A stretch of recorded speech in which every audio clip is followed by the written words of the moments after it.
All right, we're gonna try. So we're moving into, guys.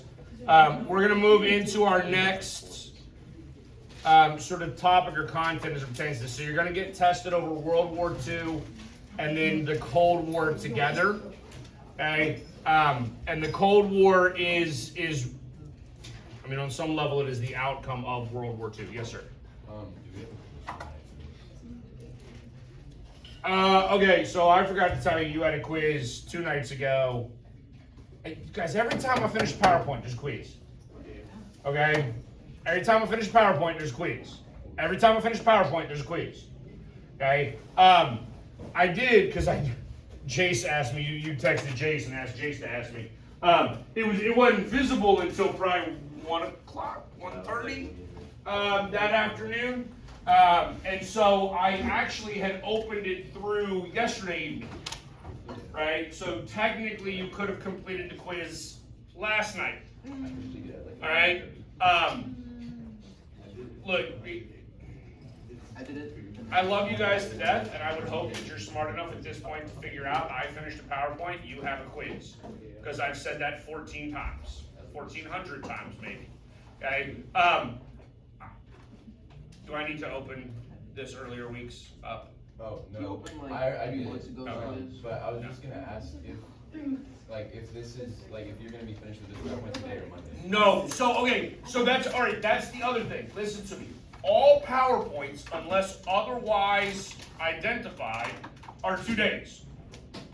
Okay? All PowerPoints, unless otherwise identified, are 2 days. So I will lecture today and Monday, right? And then what we'll have. No, I'm pretty sure I'm not testing you until the following Wednesday, April 3rd. You'll have another short response, right? We'll actually have a STAR test prep day in there. I'm pretty sure there's going to be one more. There'll be one more studio activity thing before the next test that covers the Cold War. Because the reality is this is really, really extensive, right? In fact, this is probably one of the harder concepts for me to teach because one, we call it a war, right? Anybody know what the definition of a Cold War is? Yeah, no actual fighting, right? Like that's what makes it cold. We're not killing one another, right? So a hot war is where we're actually shooting at one another and we're actively killing one another. That's just the textbook definition of the difference between those two, right? But this gets really complex because we call it a Cold War, but it's a hot war, at least in some instances, right? Because as a part of the Cold War, we have to cover like Vietnam and Korea because they are both significant aspects of what occurred, all right? So when World War II ends, right, here are some of the things that you need to be grossly aware of. Okay, World War II ends and the Allies are victorious. Do we know who the Allies are? America, Britain, France, the Soviet Union. We're going to use that term instead of Russia. All right, because there's a difference between, there's actual like textbook definitions between Russia and the Soviet Union. And then the reality is there's actually a 5th country that probably ought to be included in that group, and that would be China. Okay, not Canada. Canada's a part of Great Britain. Canada, y'all actually know this? This is not related to this class. Y'all know Canada does not become an independent country until the 1980s? I think I did it. Yeah. Ooh, Canada. I'd love them, Dave. Don't you know? Okay. Right. So those 5 are really sort of the countries that remain standing. Now, out of those 5 following World War II, here's what ultimately happens, right? England and France are decimated. Okay, like especially France, right? France got the brunt of the combat and the conflict during World War II, right? They actually pretty much lost most of their country to the Germans. The Germans had invaded, they controlled Paris for a long time, right? The French government was actually like in exile in Morocco, well, the real French government the Germans also created like a fake French government that they like ruled over that was supposed to rule a part of Free France. But I digress, right? So France is busy rebuilding its country, right? England is actually busy rebuilding its country because although England was not actually invaded, right? There's no German land invasion of England. Okay, they are decimated due to German bombing raids, right? So German airplanes are flying over London and over England and just dropping tonnages of bombs, right? So England is having to rebuild, right? Now that leaves the United States, the Soviet Union, and China. Now the reality is the Soviet Union is rebuilding as well, right? But because the Soviet Union is a dictatorship, they're going to be slightly different, right? And so that'll take us to China. China theoretically could have stepped up on a world stage and been a very prominent country, except China in 1948 is going to undergo its own communist revolution. Okay? Which is significant to understand with the Cold War. Alright? So, that's where we find ourselves. Now, we talked about, earlier in the week, we talked about as the war ends, right? Who actually liberates Berlin? Soviets. The Soviets do, right? And so here's what I sort of need you to understand, and it's a little difficult to see on this map, right? Okay, so if you can't tell, right, there's a tiny little dot of blue, right? A very tiny little dot of blue right here. Right? So Berlin is actually in the eastern part of Germany. Right? Like we are in the south of the United States, right? Like St. Louis would be in the central part of the United States. Right, we're essentially talking about like, I don't know, Pittsburgh, right? It's not like all the way on the border or the edge of the country, but it's pretty doggone close, all right? So it's closer to communist or Soviet territory anyways. As the Soviets rolled through, right, they are the ones who liberate Berlin, okay? And as the war is over, we're going to negotiate peace settlements. The Soviet Union basically decides they're going to oversee the rebuilding and the post-war life of what we call the Eastern Bloc of Europe, right? And then England, France, and the United States are going to sort of oversee Western Europe, all right? And so initially, the idea here is that we're going to allow all of these countries, because some of them are newly created territories, right? Some of them are territories that had been overrun and now they're regaining their autonomy. We're going to allow all of these places to be autonomous, right? And to self-designate, right, their own sort of form of government.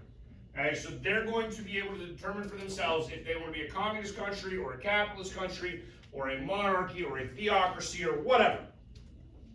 Right? That's the idea. And in the United States, at least at this point, we still, for the most part, believe in freedom. So we're going to let countries have freedom and decide for themselves. The Soviet Union, however, does not believe in freedom. Right? Freedom and individuality are incoherent with communist ideology. So, the Soviet Union is going to essentially force all of these countries into becoming communist nations.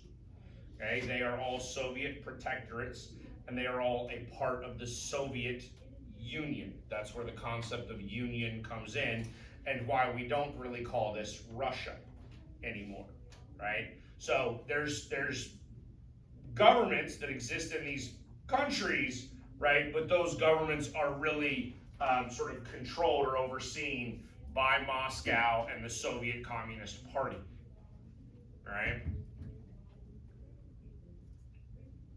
And we call this the Iron Curtain, right? And you'll know what a curtain is, yes?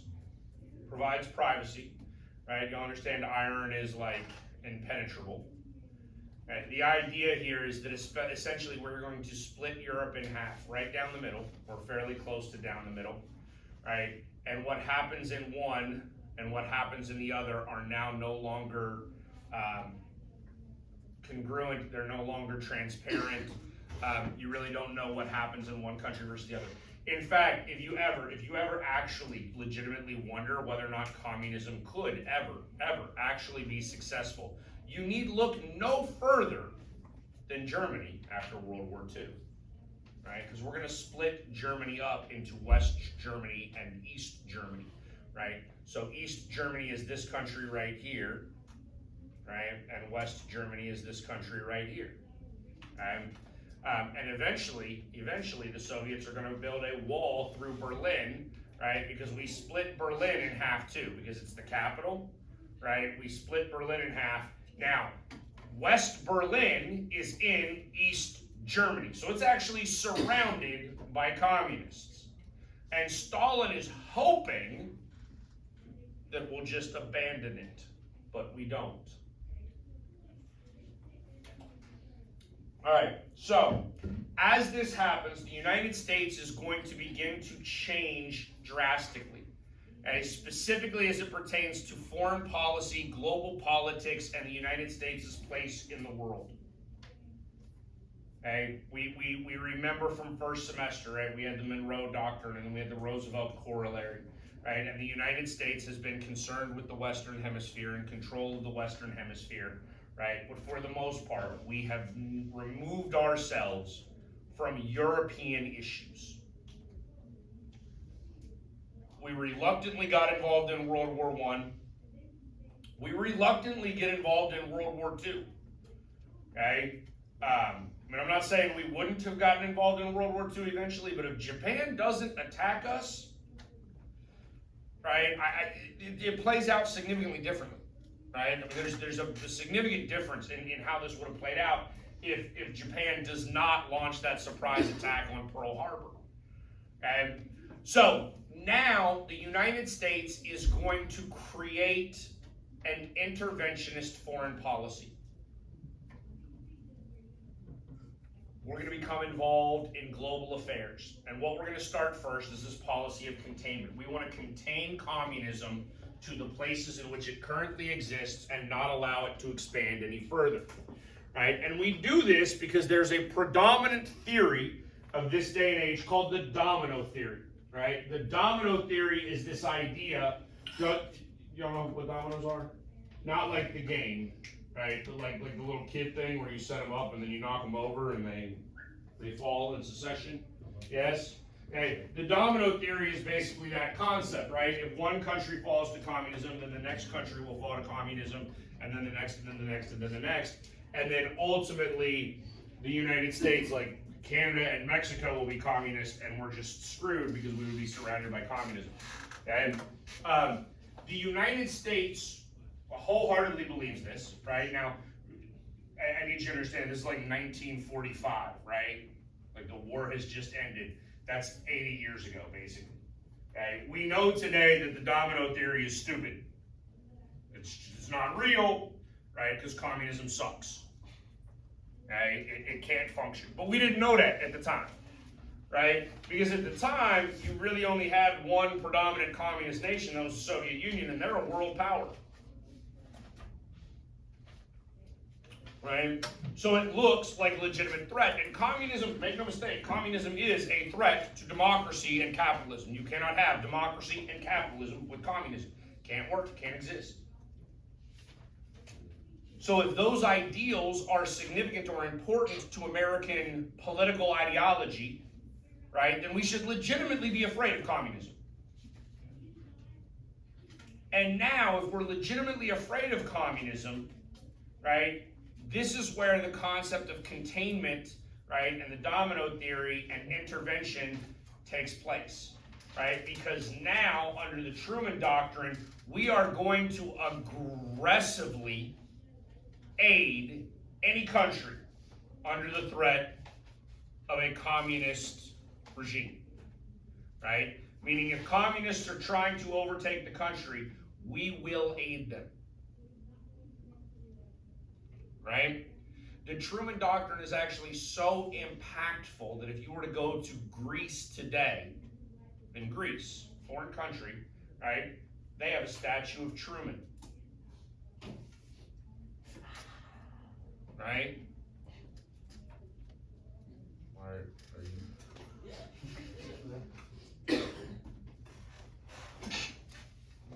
monuments to foreign nationals within your own country is not the best idea,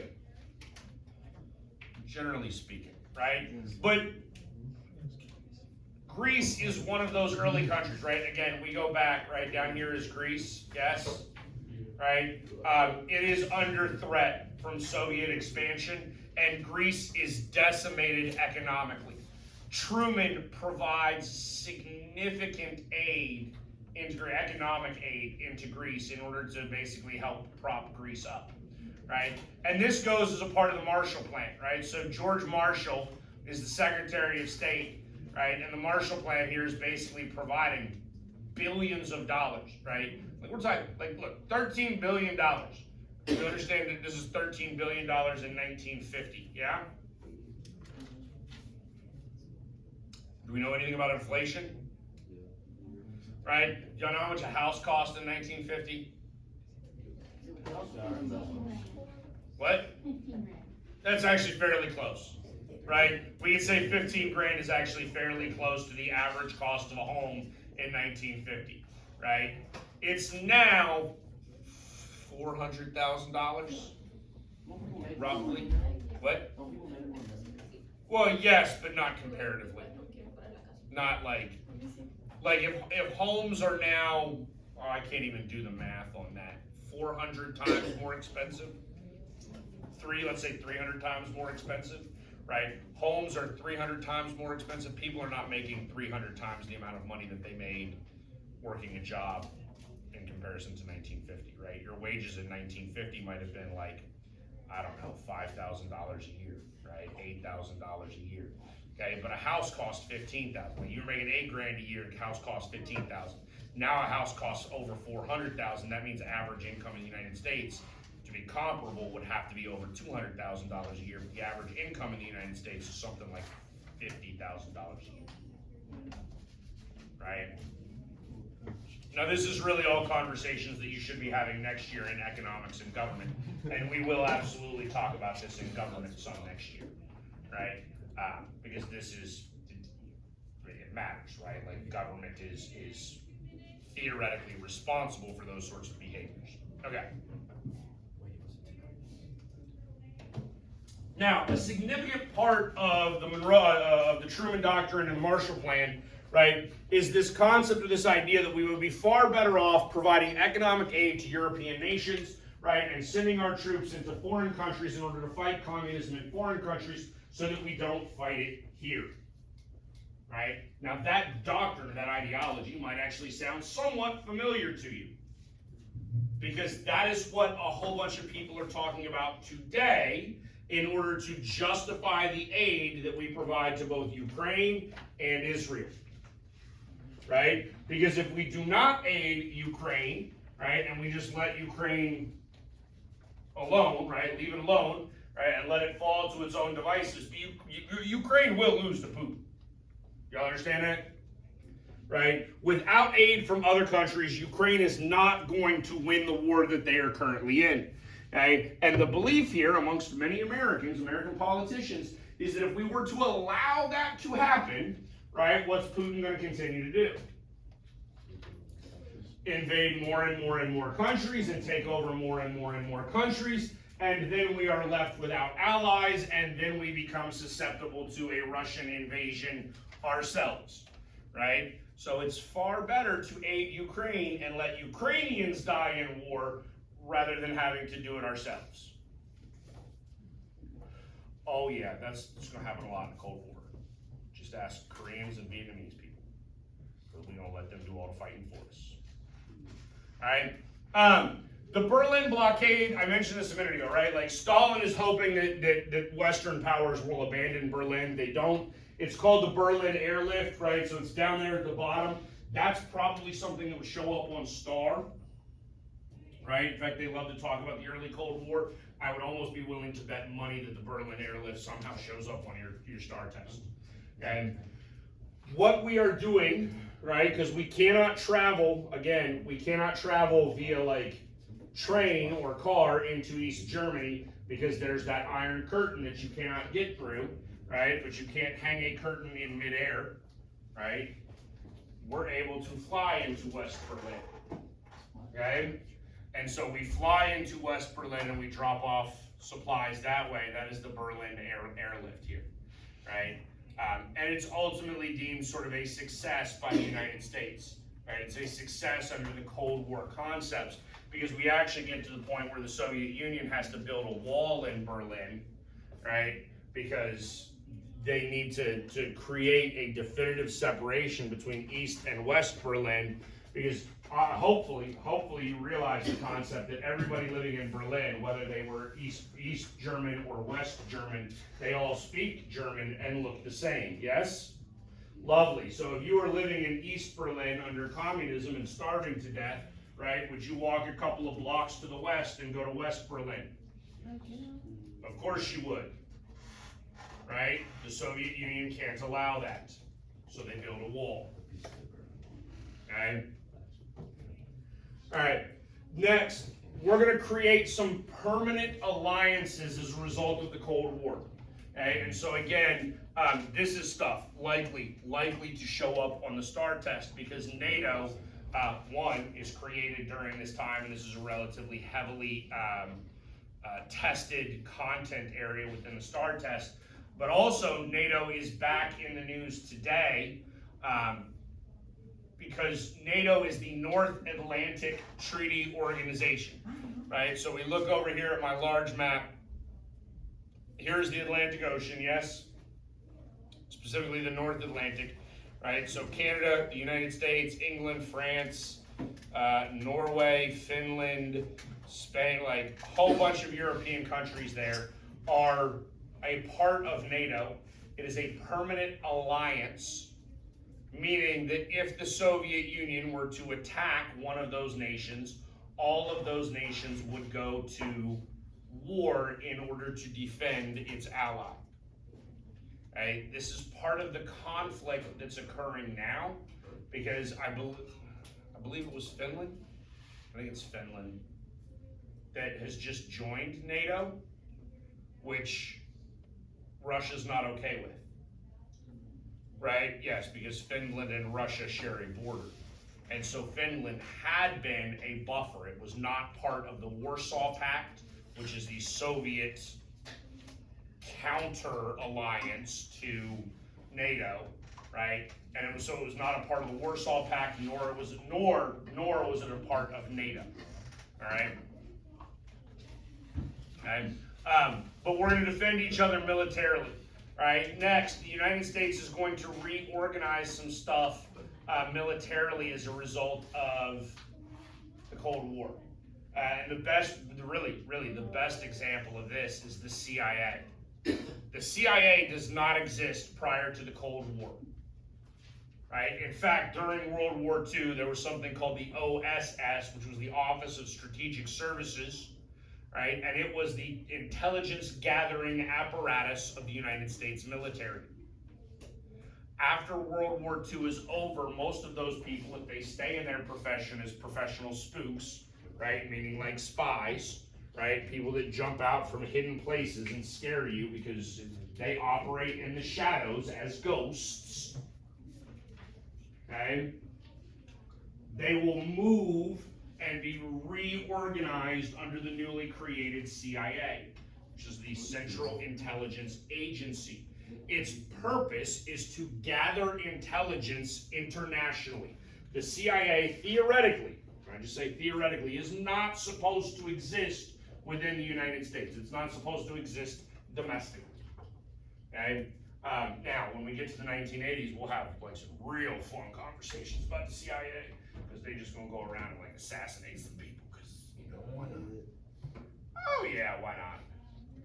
Like, okay, I mean this is a spoiler. Y'all realize Central America is a mess, yes? For the most part, you know it's America's fault, yes? Yeah, it's our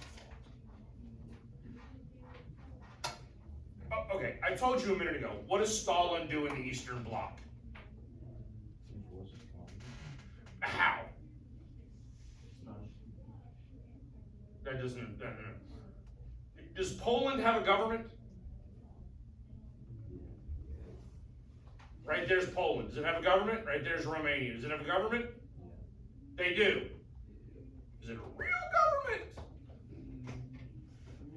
Not really. It's a government that the Soviet Union is controlling. And I tell you, like, oh, like Stalin is so terrible. You think America was not doing that in Central America? Of course we were. Just wait till we get to Vietnam. We found a dude living in New Jersey, put him on an airplane, sent him to South Vietnam, and went, you, sir, are now the president of South Vietnam. Dude was a Catholic from Jersey. Vietnam is not a Catholic nation, right? Now, Vietnam was controlled by the French for a long time, so there's some Catholics there, but it is not predominantly a Catholic nation, right? But like, we took an English-speaking dude from New Jersey and went, you, sir, are the new president of South Vietnam, until he messed it up so bad that we executed him. Oh. Right?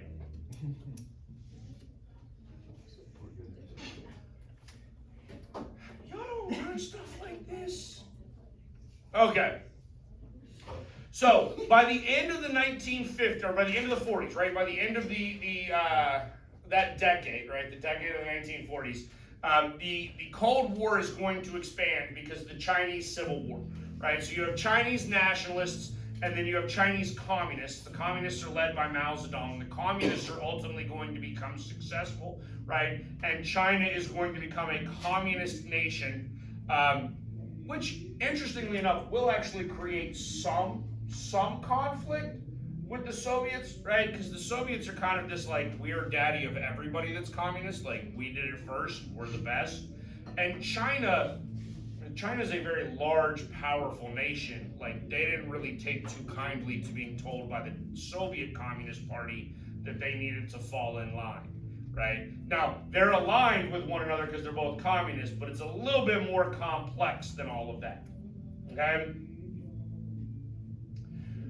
The nationalists do flee to Taiwan, right? And that's part of the reason why Taiwan is in the news today and why Taiwan is so complex, right? Because, I don't know, maybe I talked about this in my government class. Is Taiwan a country?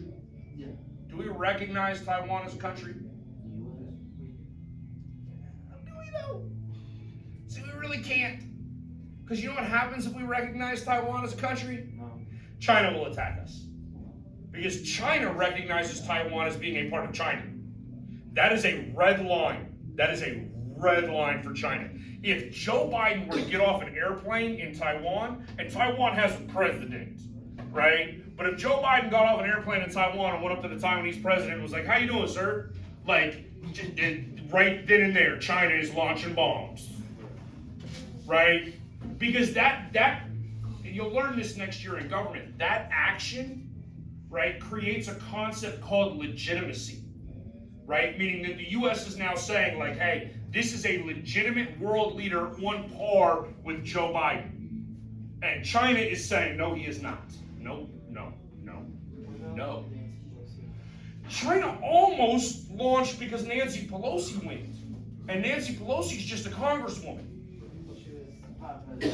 Okay, but see, here's the thing. Because Nancy Pelosi can't provide legitimacy because there's 535 members of Congress, right? And so just because one of them does something doesn't mean you can extrapolate and say that is the position of the United States as a whole.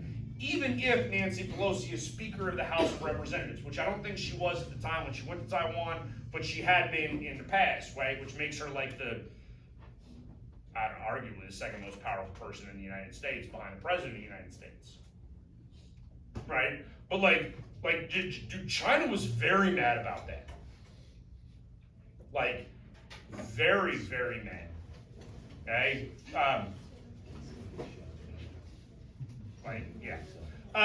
Also, by the time we get to the end of the the end of the 40s, right before we get halfway through the century here, right, the Soviet Union is going to develop their own nuclear weapon. Okay? And that's going to create some significant tension and issues, right? Because we don't need the Soviets to have nuclear weapons, right? Did we?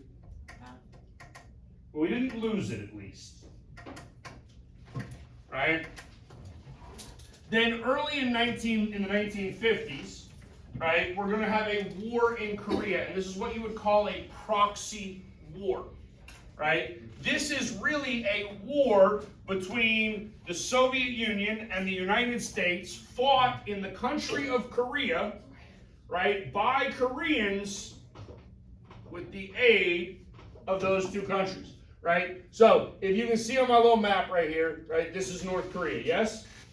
Okay, this is North Korea, this is South Korea, this is Manchuria, which is a part of China, right? But literally, this is that country right there, that city right there is Vladivostok, which is Russian, right? It's a coastal city. Like, Russia goes all the way to the Pacific Ocean. You all understand it? Okay? Like, Russia goes all the way to the Pacific Ocean. It is not far from Japan at all, right? But it's just across the Sea of Japan there to North Korea, okay? So, the North Koreans are backed by the Soviets and the Chinese, right? And South Koreans are backed by the United States. The Chinese will actually send troops into North Korea, right? We will actually fight the Chinese because white folk in America can't tell the difference, right? Like, I mean, look, I'm not trying to be right, like, we just can't, like that, believe it or not, like, there's some significant differences, right? Like honestly, you could line up a Japanese person, a Korean person, a Vietnamese person, and a Chinese person, and if you spend a lot of time in Asia, like, you can tell the difference between the four of them, right? But like, Americans can't at that point. Now, obviously, if Russia sends troops in, Russians do not look like Koreans, right? Like, we would be smart enough to know the difference there. But we're not smart enough to be definitive that we know the difference between a Chinese person and a Korean person. So if the Chinese send troops in to aid the North Koreans, we can't be like, you are definitely Chinese. We're like, no, I'm not, I'm Korean. We'd be like, but are you? I don't know. Okay? Well, but it matters because China can get away with actually fighting at that point. Okay? What will initially happen is North Korea is going to invade South Korea. And North Korea comes just dangerously close to overrunning South Korea and kicking everybody out, right? Kicking out all capitalists and controlling that whole peninsula. Okay? In fact, in the war, they go all the way to Incheon, and so they are. No, Incheon was an amphibious landing that's on the west side of Korea, I believe. I think it's the Pusan. I think it's Pusan. They push them all the way back to Pusan, which is, I don't know, is that on my? Yeah, Pusan's way down here, right? Down in the southeast corner. And they basically, North Korea takes over all of South Korea with the exception of like a singular coastal city. Right? And luckily for us, it's coastal city, and so that we can send troops in via ship and resupply and eventually push north, and we will eventually push back the North Koreans. We actually then invade North Korea and continue to push North Koreans back towards China, right? During the course of this conflict. Okay?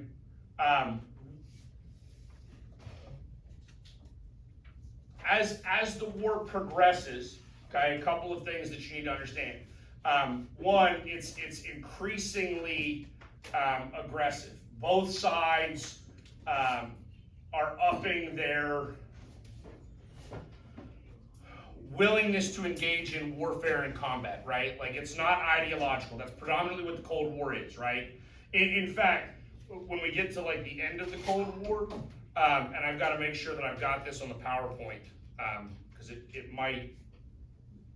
might have it in a later PowerPoint. I'd rather put it in this one, right? In the 1970s, Richard Nixon and the Soviet Union, you know how they fight each other? Because they fight. You know how they fight? On the phone. No. Who can build the most washing machines? Right? Who can build the most dishwashers? Like, literally, there's a World's Fair. They're just like, look at an American kitchen, right? Look at what we've done for our women. There ain't no dudes in the American kitchen, right? Look what we did for our women.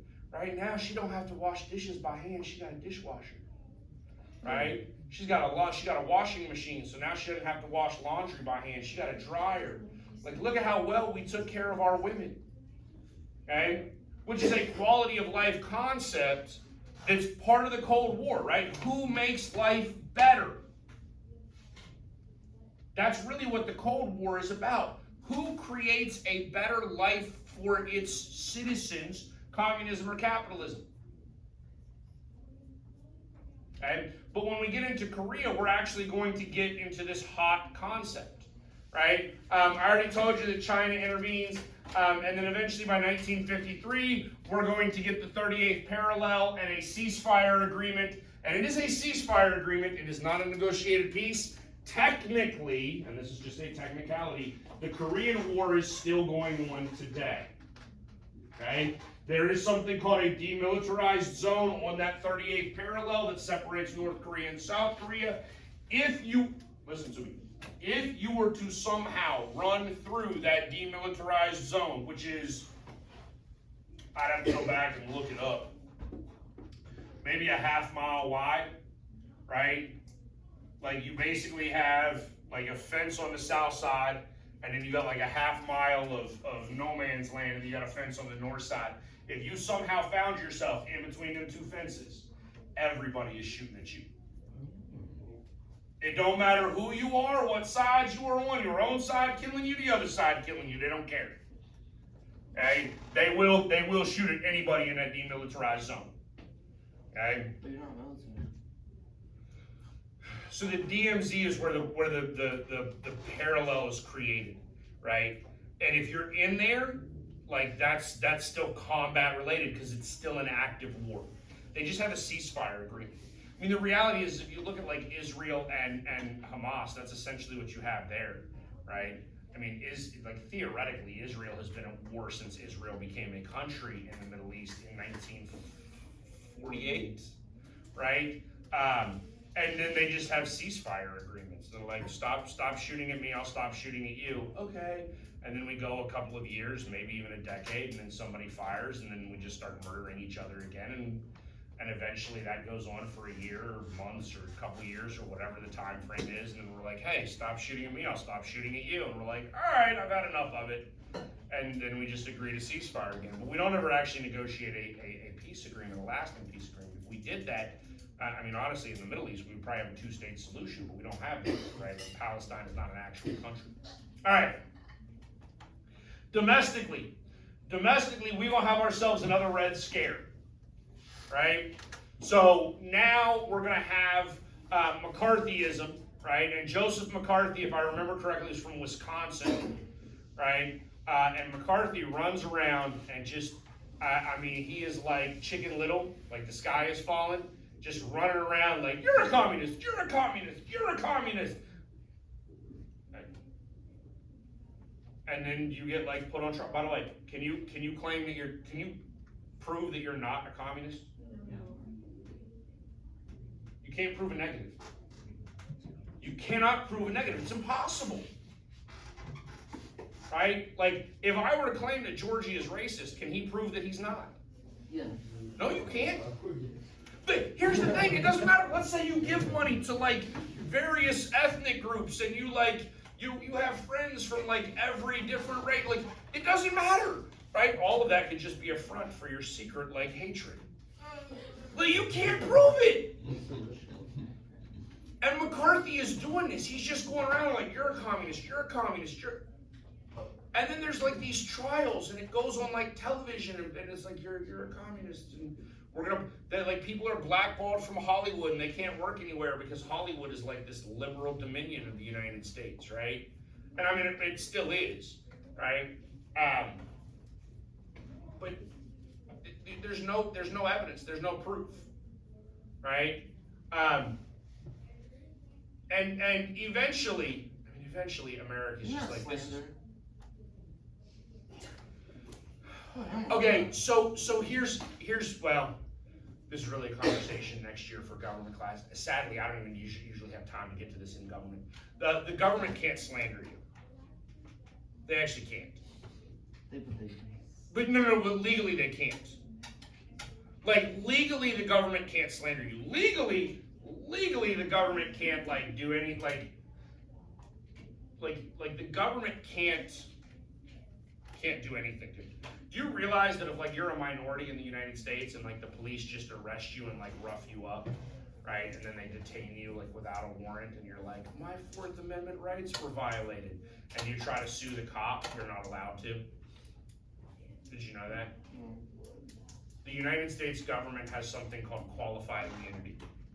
They are immune from prosecution. You cannot prosecute the United States government, right? Without the actual consent of the United States government, which it will never give. Nobody. The Supreme Court just decided that that was true at some point. The problem is it's not in the Constitution one way or the other. And so the Supreme Court just had to decide.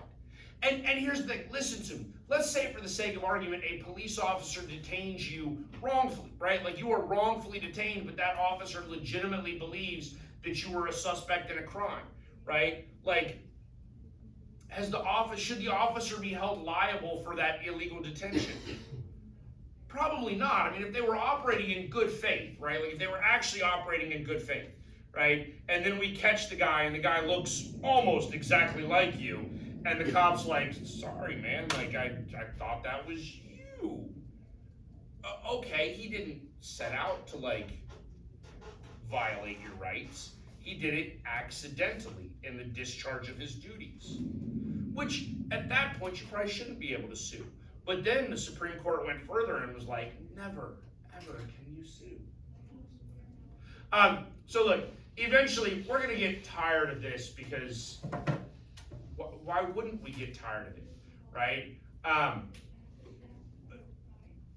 One, just so you understand, and actually, we talked about mass hysteria with the Salem witch trials, yes?